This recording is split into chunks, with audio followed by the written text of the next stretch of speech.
안녕하세요. 화요일저녁 소그룹 말씀연구 영상입니다.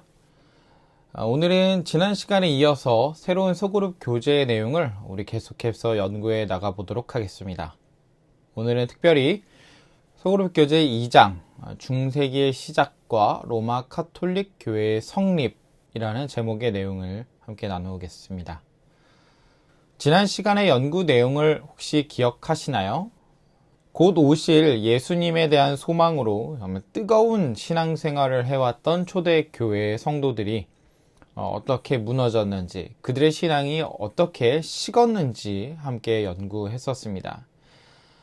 그들은 서로 물건을 통용하고 자신의 것이 없었죠. 뿐만 아니라 기도에 매진했던 훌륭한 하나님의 자녀들이었는데 그들의 신앙이 로마의 핍박에 의해서 계속해서 약해지기 시작했고 마지막 황제 콘스탄티누스로 인하여 결국 세상과 타협하는, 세속과 타협하는 일들이 일어나고 말았습니다. 결국 황제의 새로운 정책에 그들의 신앙이 무너지면서 새로운 종교, 로마 교회가 탄생하게 되었지요. 시대는 이제 4세기가 지나서 5세기가 되었습니다. 그때를 이제 우리는 중세기의 시작이라고 부르는데 그때 당시 교회는 로마의 황제의 칙령에 의해서 이제 자유롭게 자신들의 신앙을 이어나갈 수는 있었습니다. 로마 어디를 가도 교회를 찾아볼 수 있을 정도로 교회가 이제 흥행했고 또 사람들에게 많이 퍼졌죠. 우리가 먼저 알아야 할 것은 당시의 문화, 또 당시의 로마의 모습입니다. 그때 당시 로마 제국은 그 지배하고 있는 땅의 면적이 어마어마하게 컸습니다. 유럽은 말할 것도 없었고요. 아프리카, 심지어 아시아에 이르기까지 그 세력을 계속해서 확장하고 있었고 넓혀가고 있었습니다. 우리가 지도를 보면 잘 알 수 있지만 서쪽으로는 세력을 넓히는데 한계가 있습니다. 왜냐하면 영국, 포르투갈 그 옆으로는 대서양이 자리를 잡고 있었기 때문입니다. 그때 당시 사람들에게 있어서 대서양은 세상의 끝이었습니다. 심지어 그때 뱃사람들은 어느 정도 바다를 넘어서 가면 절벽 밑으로 떨어질 것이다, 우주 밑으로 떨어질 것이다 라고 생각할 정도로 사람들은 그 너머, 대서양 너머 땅에 대해선 무지한 상태였던 것입니다. 미국이라는 땅이 자리를 잡고 있지만 거기까지 넘어갈 수 있는 기술력이 일단은 없었고 확신이 없었기 때문에 로마 제국은 포르투갈을 넘어가지 않고 이제 동쪽으로 발걸음을 변경한 것입니다. 서방은 이미 다 점령했으니 무한한 가능성을 가진 동쪽으로 영향을 펼치려고 했던 것이죠. 그런데 문제가 하나 있었습니다. 정복해야 할 동쪽 세력에 비해서 로마의 힘이 조금은 떨어지는 것이 아니라 워낙 지배하고 있는 땅이 크다 보니까 동쪽으로 발걸음을 옮기면 옮길수록 서방의 영향력이 계속해서 무너져가고 있었던 것입니다. 통제하는 것이 이제 쉽지 않은 것이죠. 이제는 동쪽, 현재 지도를 사용해서 말하자면 이라크, 이란 쪽으로 계속해서 넘어가야 하는데 유럽 쪽을 제쳐놓고 가면 언제 그쪽에 지배력을 잃을지 몰랐던 것입니다. 뿐만 아니라 당시 로마를 계속해서 위협하고 있었던 세력은 북쪽에 거하는 게르만 민족들이었는데 그들이 호시탐탐 로마의 세력으로 로마가 지배하고 있는 땅으로 쳐들어오니까 그것을 다 무시하고 동방으로 이동할 수 없었던 것이죠. 그래서 당시 황제는 한 가지 묘수를 제안합니다. 다름 아니라 로마의 수도를 현재 있는 자리에서 동쪽으로 옮기는 것이었죠. 우리가 잘 알다시피 그로 인해서 로마 황제는 수도를 동쪽 콘스탄티노플로 옮기게 됩니다. 게르만 민족으로부터 보호할 겸 동방을 정벌할 수 있는 좋은 위치였던 것이죠. 수도는 옮겼습니다. 그런데 수도를 옮기는 것이 그렇게 단순히 이 집에서 저 집으로 이사 가는 것처럼 단순하지 않죠. 수도는 옮기지만 이전의 수도를 단순히 다 버리고 가는 것이 아니라 그 자리에 새로운 지도자를 앉혀서 로마의 지배력을 계속해서 이어나갈 수 있도록 한 것이죠. 그 지도자가 바로 로마 교회의 감독이었습니다. 두 수도를 동시에 활용할 수 있는 묘수를 제안했던 것이죠. 그런데 이것이 이제 시대가 흘러 나중에 그들의 뒤통수를 치게 되죠. 서로마와 동로마로 나누게 되는 갈등이 이때부터 이제 시작된 것입니다. AD 392년 로마는 서로마, 그 전에 있었던 로마의 수도를 강화하기 위해서 그리스도교를 로마의 국교로 지정하게 됩니다. 정치를 위해서 종교를 사용한 것이죠. 이 일들은 사실 흔하게 일어났습니다. 인류의 역사를 살펴보면 정치의 종교가 혼합되어서 사용된 경우가 아주 자주 있었습니다.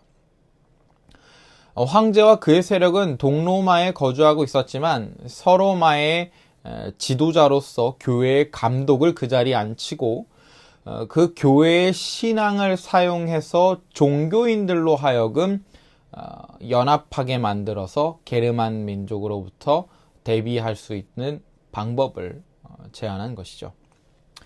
로마 황제의 묘안은 어느 정도 성공했습니다. 북방의 게르만족들이 계속해서 로마를 침공했으나 로마 교회의 당시 감독이었던 레오 1세가 외교를 통해서 그들을 막아낸 것이죠. 놀라운 일이었습니다.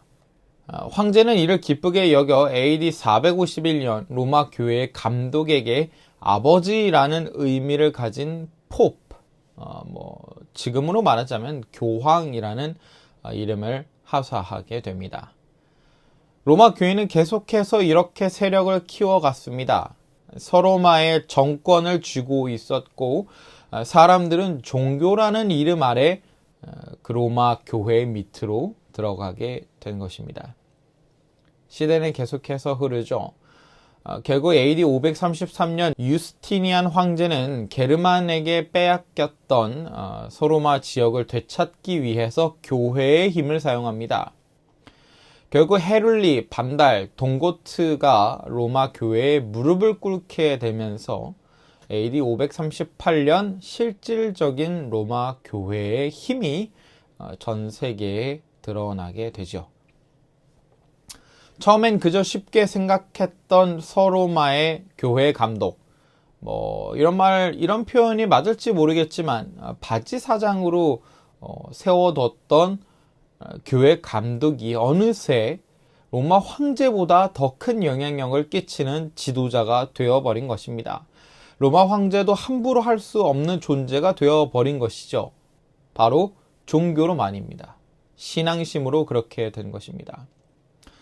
그의 이름만 봐도 교황, 교회의 황제 아니겠습니까? 서로마의 정권을 꽉 쥐어버린 그들의 힘은, 로마 교회의 힘은 어떤 유명한 장군이 있었던 것도 아니고요. 군세가 있었던 것도 아니라 바로 말씀드렸다시피 종교로 휘어잡은 민심이었습니다.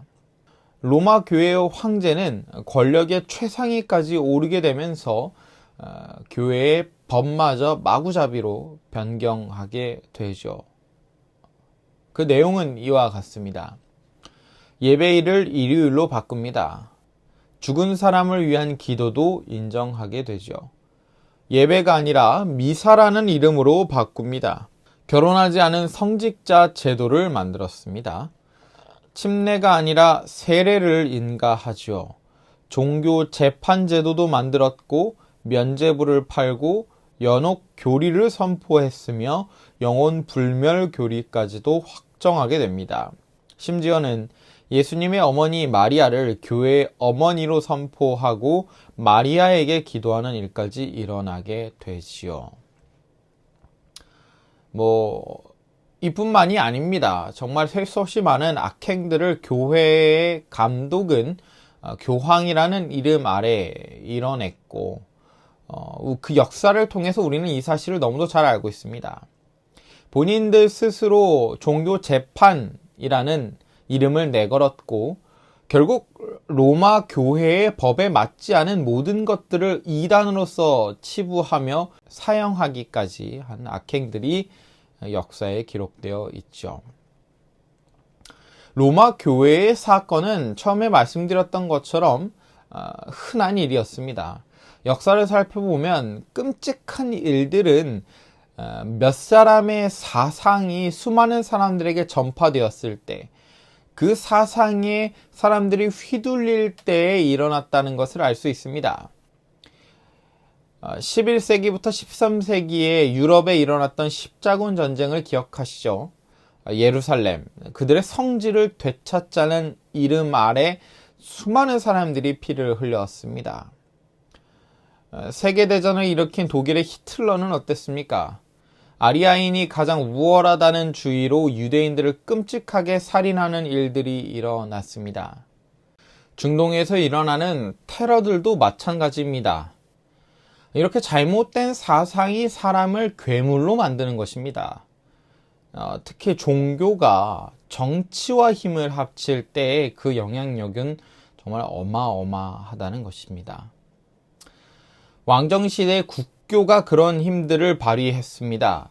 정치가들은 민심을 잡기 위해 종교를 끼워 넣었죠. 정치인들이 가려는 그들의 어떤 정치의 방향이 신의 뜻이라는 식으로 사람들을 현혹하고 믿게 만들면 사람들은 저마다의 구원을 위하여 정치인들의 뜻에 목숨까지 바치는 무서운 일들이 일어나는 것입니다. 앞으로 이제 남은 교재에서 자세히 다룰지는 모르겠지만 로마 교회가 교황이라는 이름으로 얼마나 끔찍한 일들을 많이 저질렀습니까? 아무리 비인간적인 일들을 저질러도 그것이 그냥 신의 뜻이라고 한다면 사람들은 껌뻑 속아 넘어간다는 것이지요.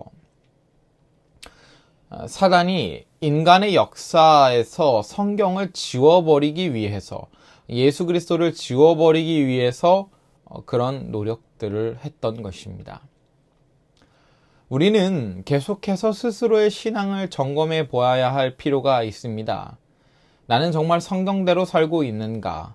나의 삶이 정말 하나님의 말씀에 의지하여 살아가고 있는가 하고 말입니다.